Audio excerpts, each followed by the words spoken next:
Hey podcast community, it's Eric, and I've got something exciting for all you online entrepreneurs out there. If you're looking to take your e-commerce store to the next level, you need to check out Aurora Repricer. With Aura, you can effortlessly reprice your Amazon inventory automatically. Ready to elevate your Amazon business? Head over to MilwaukeeMafia.com/Aura. That's AURA to get started today.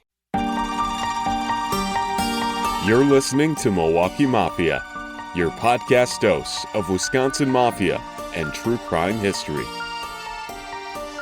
Hey everybody, welcome back to another episode of Milwaukee Mafia Podcast. I'm Eric. I'm Gavin.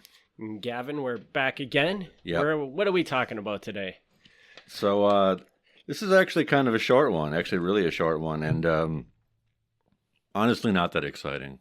Yeah, So, I think you talked about, I can't remember, I just edited the last podcast we did. Yeah, so if anybody just wants to skip this one and go on to the next one, like, I don't blame you. It's cool. So this is Joe's Spaghetti House. Oh yeah, okay. And like I said, it's not super exciting, but just getting it out of the way on the timeline. I'm pretty sure this is our last 1964.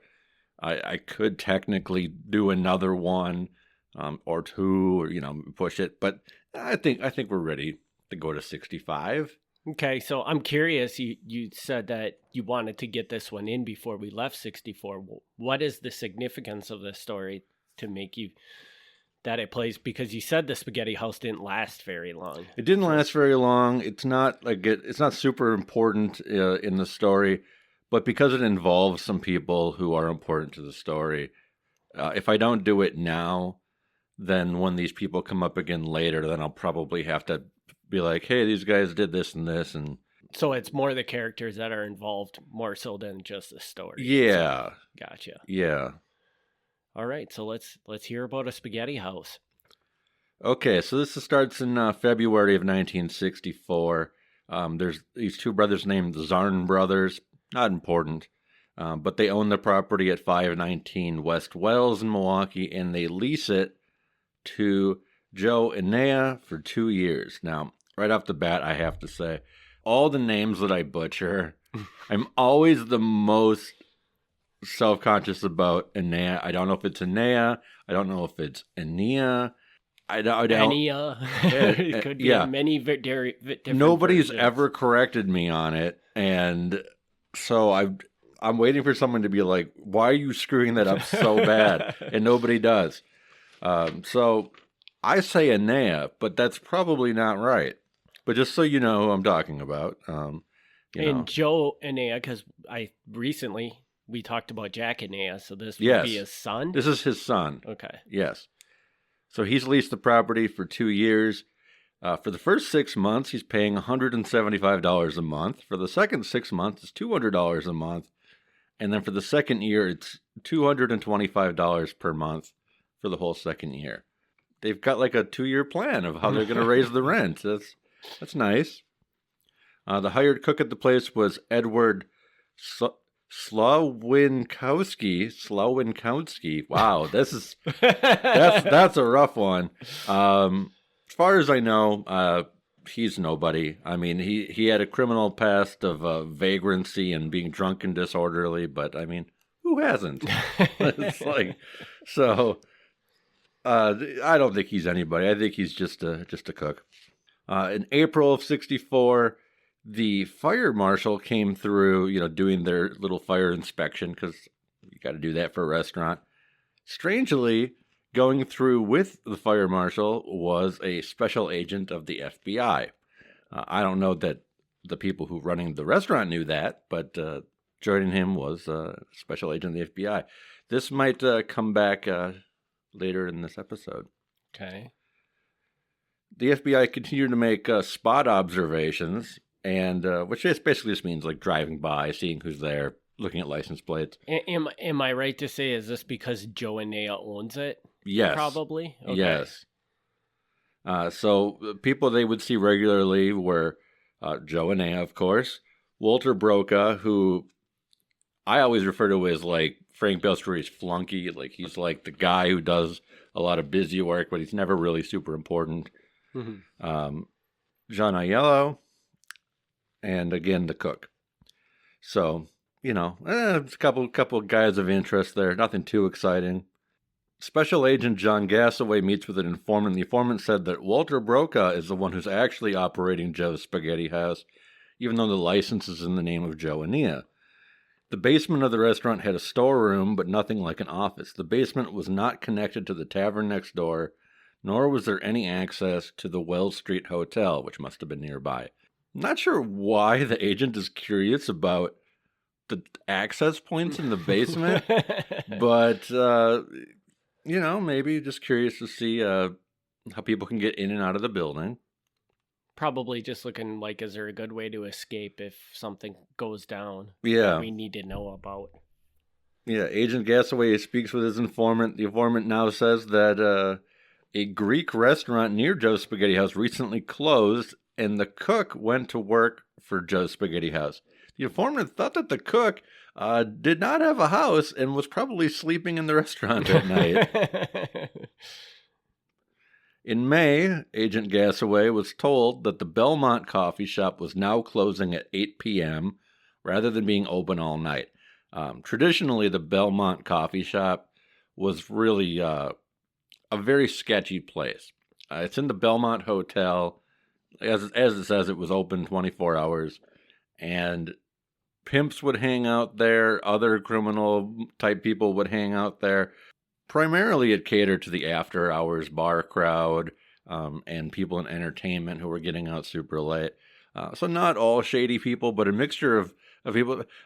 People who hang out at coffee shops at 2 or 3 in the morning are questionable people. So it was catering to that group of people. But now it was going to be closing at 8 o'clock. The reason that they changed this, according to the Belmont coffee shop, was because a great many sexual perverts were frequenting the place, and they didn't really want to put up with that anymore. The change likely meant that these questionable people at the Belmont would probably start hanging out at Joe's Spaghetti House instead because it was nearby. Good for Joe's Spaghetti House. Again in May, informant told Agent Gassaway that Joe's Spaghetti House would run into trouble sooner or later because Walter Brokaw and Joe and Nia have conflicting personalities. So they can't really be running it together. Also, the restaurant is a known hangout for August Maniaci and John Aiello, but nobody from the Balistrieri faction of the mob would go there. So like John Aiello and August Maniaci, these guys are super tight. They're often business partners. They're good friends. And they kind of have their own little mini group in the mob of guys who don't like Frank very much. Okay. So, like, if they're hanging out here, and they're probably talking a lot of crap about Frank because Frank doesn't go there. Yeah. It's their vent about Frank place, kind of. Yeah. By the end of May, Agent Gassaway's informant said his prediction had been correct, and Walter Brokaw had a falling out with Joe and Nia. Nia left Joe's Spaghetti House, and Brokaw is now running it by himself. Nia went on to be a bartender at the Downtowner, one of Frank Balistrieri's places. In June, an informant told Agent Gassaway that 2 black men from Chicago were hanging out at Joe's Spaghetti House and were narcotics pushers. The informant said it was possible that Brokaw was buying dope off of them to supply to showgirls that hang out in the restaurant. And they didn't specify, but typically narcotics at this time would be like heroin. Okay. So it could be anything, but that's typically what like narcotics used to mean. In August, Brokaw briefly closed Joe's Spaghetti House for remodeling. It was open shortly thereafter. You said that this Brokaw guy is running this restaurant now, and Joe and Nia's kind of stepped away. Yeah. Is he still the owner of it though at this point? He's still on the license, yeah. Okay. Yeah. So now at this point, now in September of 1964, the place opened in February. They had their fire inspection in April. Now in September, this is the first time that I'm aware of this. Okay?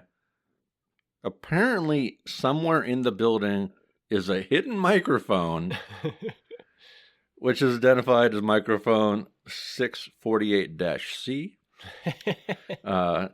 And they overhear notorious gambler Sid Brodson on the microphone. Sid Brodson doesn't matter to this story. What's interesting is that there's apparently this hidden microphone, and I don't know where it came from. So my suspicion is that way back in April, when the agent was doing the fire inspection with the fire marshal, they put it in then. I don't know that, but that's my guess.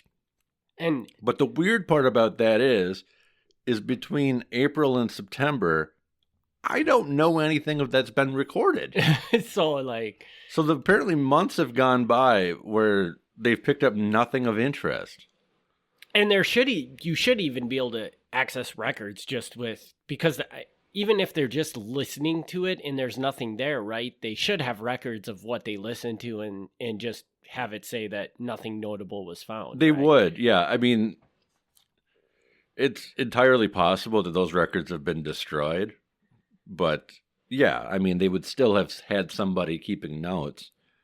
But, yeah, it's weird that that those notes don't seem to show up anywhere. Have you ever heard of an instance where they would put something like that in and then just wait a period of time just to kind of make sure that the dust settles and nobody's aware that it's there before they start using it? Have you heard of an instance like that? Or not that I can think of. I guess it's possible. But pretty much like at this point, again, hidden microphones are not legal. Mm-hmm. The FBI cannot do this. Yeah, that was actually going to be one of my other questions. They do it anyway, but they can't. They're not supposed to do it. So pretty much when they do it, like they're supposed to be telling their superiors like what information they're getting to justify them doing it, which is always really questionable because anything they get they can't really use later. So it's like. It's great for gathering information. It's terrible if they ever want to bring any of these guys in for anything. So, I don't know. It's a strange that, and because it's illegal, they can get really sued for that. I mean, you're not going to get arrested because you're the FBI, but you'd get sued real bad. So, yeah. So I think this is really odd that it took this long for the microphone to show up. And as far as I know, the microphone never really does anything. So that's September, they pick up Sid Brodson. It doesn't show up again until November, at which point an unknown man is overheard on the microphone asking a waitress where his .38 revolver was that he loaned out. She told him she sold it. But that's doesn't help me at all because I don't know who the guy is. I don't know who the waitress is. Just some casual conversation they jotted down a note about. By December of that year, the FBI was hearing conflicting stories about Joe's Spaghetti House. There was talk that Broca had brought in another man to operate the restaurant on a 50-50 basis. There was talk the restaurant was losing money. There was talk that Broca was waiting for another place called Time Insurance to buy out his lease just to get out of there. In addition to the restaurant, Broca now had an Avis truck that he was using to buy and sell scrap metal out of. So apparently he wasn't doing good enough off the restaurant to live off of.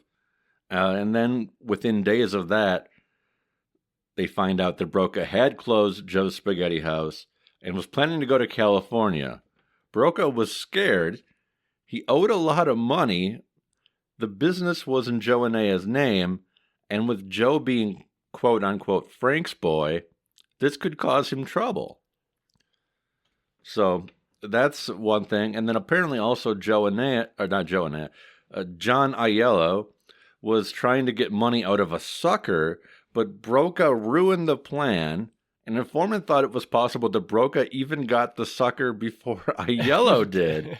So he overheard a plan to screw a guy out of money, and then Broca stepped in and did the thing himself.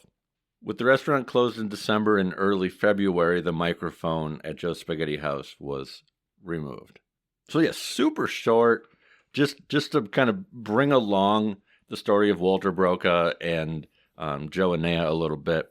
Broca does move to California for a while. He doesn't get in any real trouble over this or anything. The Joe and Nea Frank Balstrui thing has always been interesting because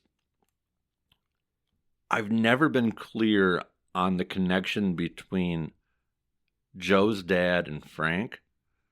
I don't know if they were friends or if Frank was involved in his murder. Like, I don't know what side he came down on that, because there's so many like unknown things about some of those 1950s murders. I don't know what side Frank was on, but it's interesting that regardless of how it came down, that Frank basically kind of like took him in and always offered him jobs. And like I said, I don't know if that's because he was friends with his dad or if this was kind of like, you know, now I'm going to take care of you because I'm responsible for your dad's death. Like, I don't know how that plays out. So it's an interesting dynamic. And although Joe is never really anybody of any importance, he's just always around as a bartender, he does sort of get that special favor. So Joe, you would say really not a mafia member per se, probably just kind of always running in those circles. Yeah, I think he does get officially made a member at one point, but I don't know exactly like why. If it's just sort of like an honorary, like, hey, you've been good to us, we'll let you in. Because he's, you know, he got a file open on him like everybody else did. And he never really was involved in anything. Like, he wasn't even a gambler. Like, he was just a bartender. But he was around everybody. Mm-hmm. So, you know, he probably knew some stuff. But yeah, and he probably just had a good enough relationship with enough people that got him into...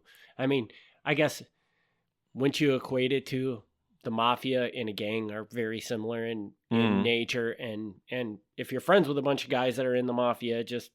they don't need to have a reason to make you part of the mafia. They just kind of, they're like, this guy's cool, let's let him in. Yeah. You know? It's kind of odd, you know, but yeah. And not to mention on top of that, like you said, he was always a bartender, and Frank needed bartenders. Oh, yeah, he always needed bartenders. So maybe he was just considered one of those dependable bartenders that got him enough statute that he's like, yeah, you're part of the family. Yeah. Because you're helping our businesses run. But like, that's it.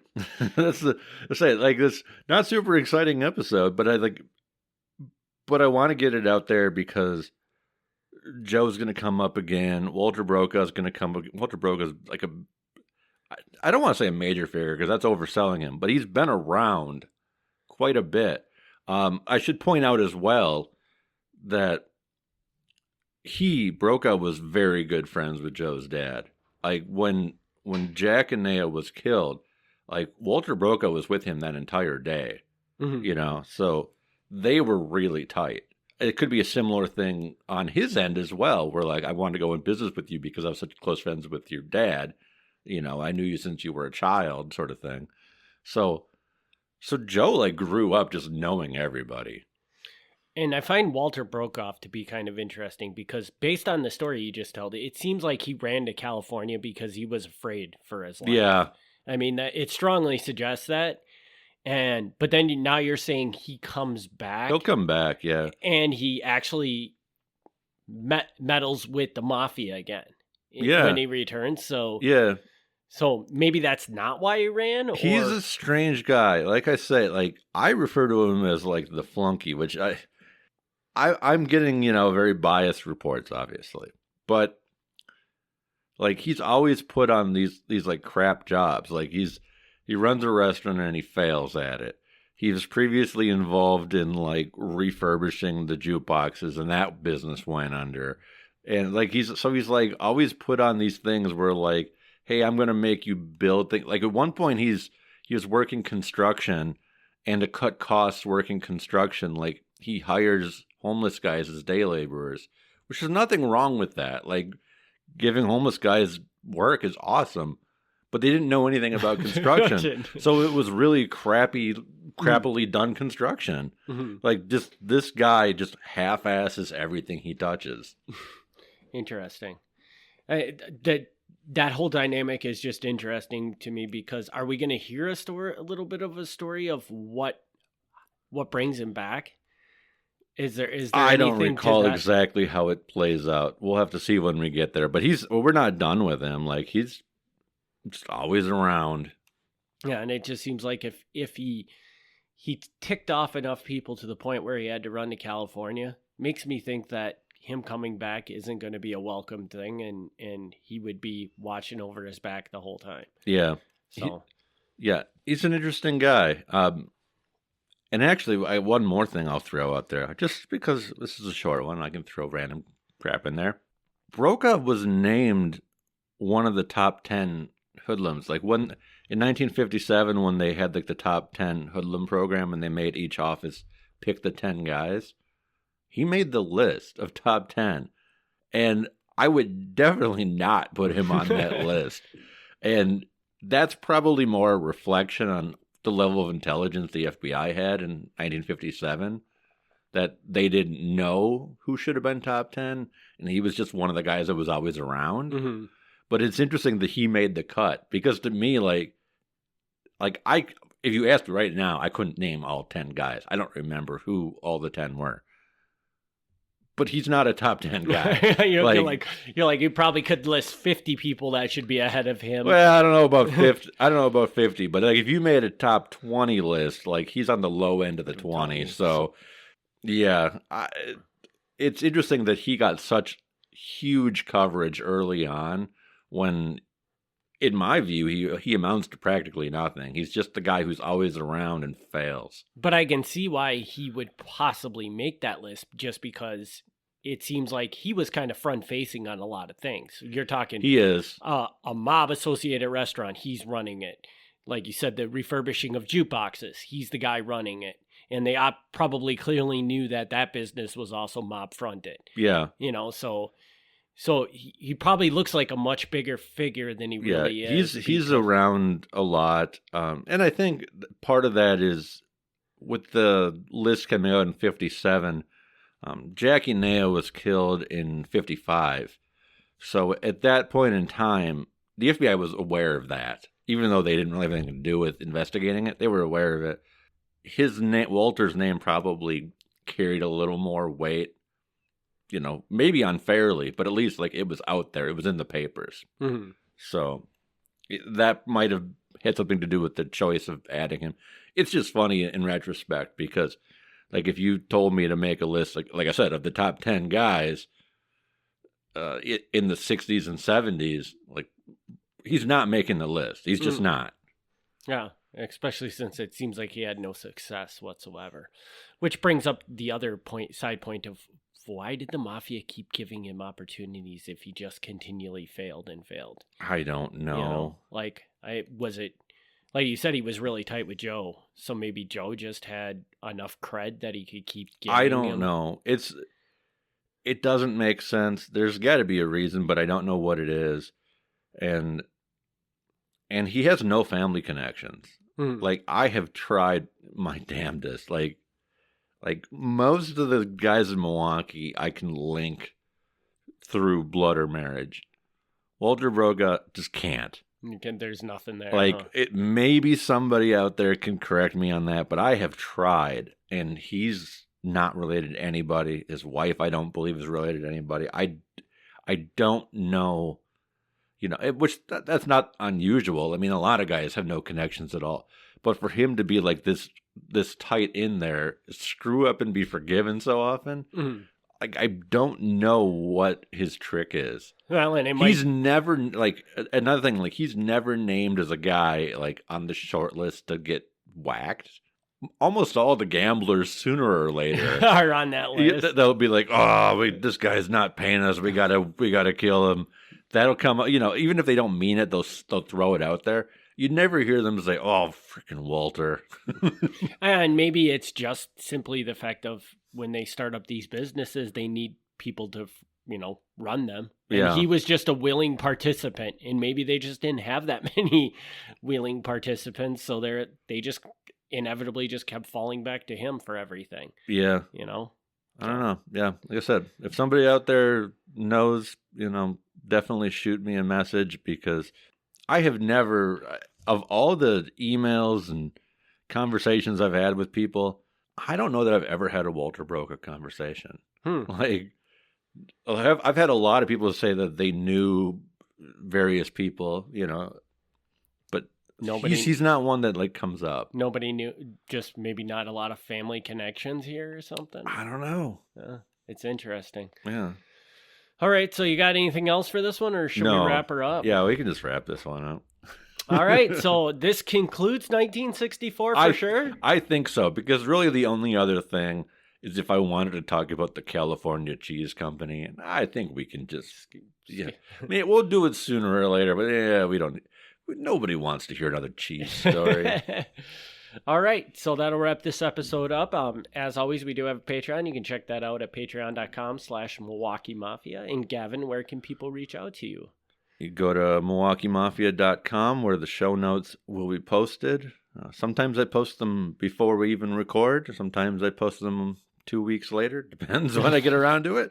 Or otherwise, you can email directly at MilwaukeeMafia@gmail.com. And we just want to thank everybody again for tuning in. We will be back next week with a Patreon episode, and 2 weeks with another Mafia episode.